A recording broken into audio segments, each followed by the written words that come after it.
King Louis XVI disregards his minister's advice. Since there was an empty treasure and debt, he decided to increase the taxes. A call for meeting of the French Parliament, known as the Estates General, which has not met since the year 1614, has been called to decide the increment of taxes. Leaders such as Miyapur and Abisius speak passionately regarding the rights of the Third Estate. Their words are inspired by enlightenment ideas and by the example of recent successful American Revolution.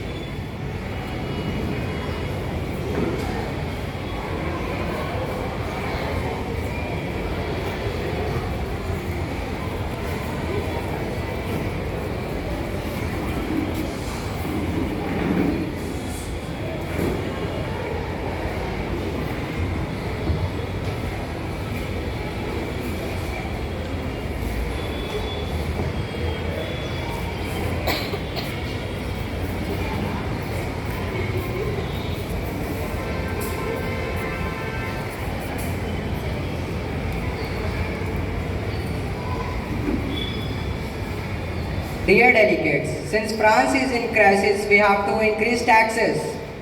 Gentlemen, the French people should no longer suffer under unfair debts and taxes. And why should the nobility enjoy their special privileges while they experience much? Yes, good day, Miyapur, and the government continues to interfere on businesses. Let us not forget the words of our great philosopher Rousseau. Man is born free, but everywhere is in chains. Now let us not forget our great achievements of our brothers in America who resisted tyranny and sent King George packing. Indeed, where would they have been without our support? If we can help Americans to gain their freedom, we can help ourselves to the same. We should must form a national assembly where the voice of the people can be heard. Yes, we must write the constitution.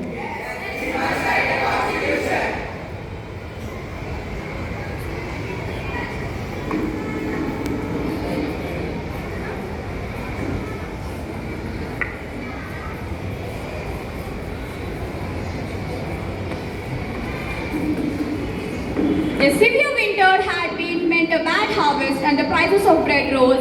The bakers exploited the situation and hoarded the supplies. After spending hours in a long queues, the angered women stormed into the shop. At the same time, the king ordered troops to move into the palace. On 14 July, the agitated crowd stormed and destroyed the pastels.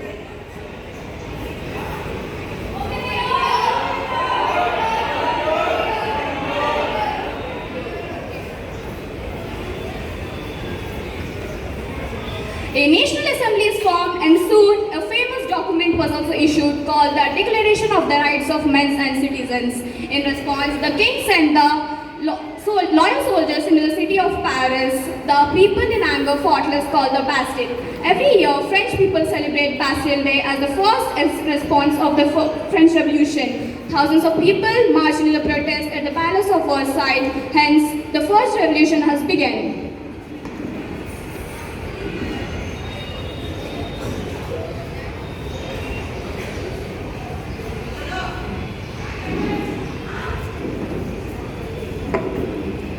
By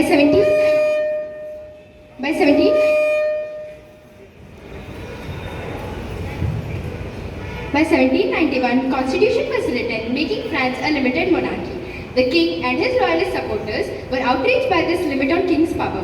The Constitution also creates a legislator, but the voting rights were only given to men of middle and upper class who own property.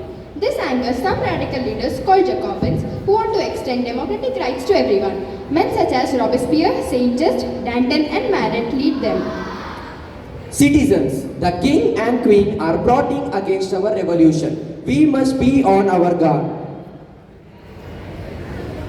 Robespierre is right. There are rumors that Antoinette is communicating with the King of Prussia and the King of Holy Roman Empire, asking them to invade France and overturn our revolution. These are dangerous times. What is our National Assembly doing to protect our revolution?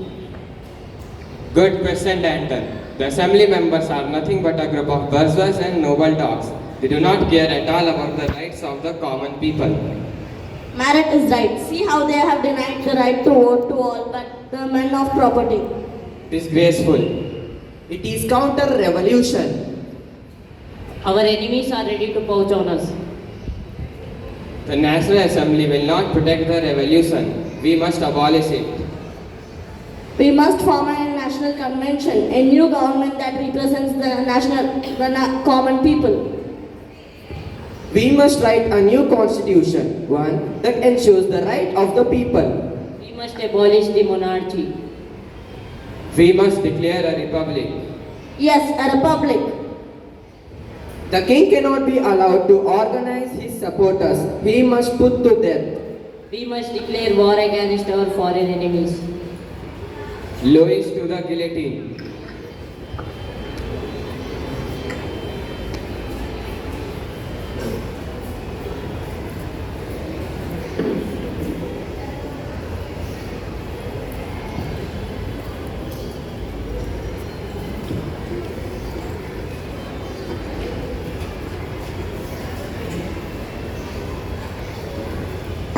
The king and queen of France are led to the guillotine and beheaded.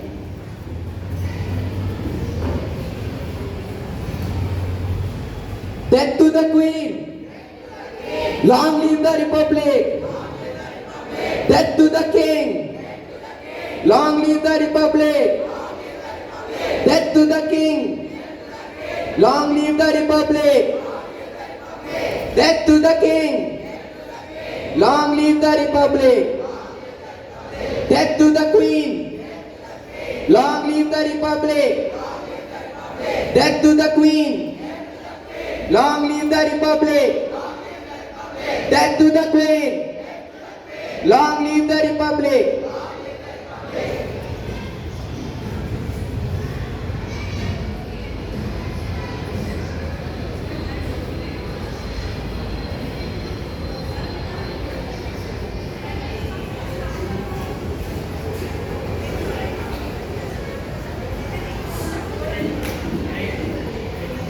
The newly elected assembly was called the convention. On 21st September 1792, it abolished the monarchy and declared France a republic. The period from 1793 to 1794 is referred as the period of reign of terror. Robespierre followed a policy of severe control and punishment. All those whom he saw as being enemies of the republic, examples, nobles and clergy, members of other political parties, members of his own party who did not agree with his methods were arrested, imprisoned and then tried by a revolutionary tribunal. If the court found them guilty, they were guillotined. Robespierre followed his policies so relentlessly that even his supporters began to demand moderation. Finally, he was convicted by a court on July 1794, arrested and on the next day sent to the guillotine.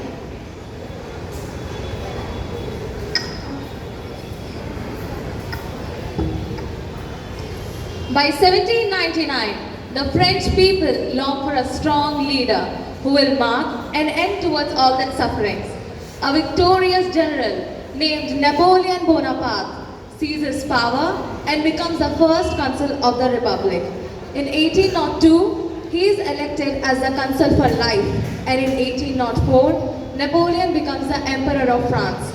His armies win victories after victories until they conquer most of the Europe. But in 1812, Napoleon faces a new challenge. My people, let us pause a moment to consider the great benefits our victories have brought to the Europe. We have abolished the feudal privileges and eliminated the serfdom and created a system of equal taxation and given everyone the right to vote. But perhaps our greatest achievement is the code of laws that we have put in the places throughout the Europe. My loyal subjects, our one-time friend Russia has declared war against us. But with your support, I shall lead our armies into the Russia and on to the victory. Long live the French Empire! The Napoleonic armies were soon known everywhere as an invading force. Napoleon Bonaparte was captured in 1814 and in 1815 he was finally defeated at Waterloo. In France, monarchy is restored and Louis XVIII is made the new king. But despite this restoration of the monarchy, the memory and the example of the French Revolution and its cries of liberty, equality, fraternity lives on to inspire many democrats and revolutionaries throughout the 19th and 20th centuries. Liberty, equality, fraternity, liberty, equality and fraternity. Thank you, Principal.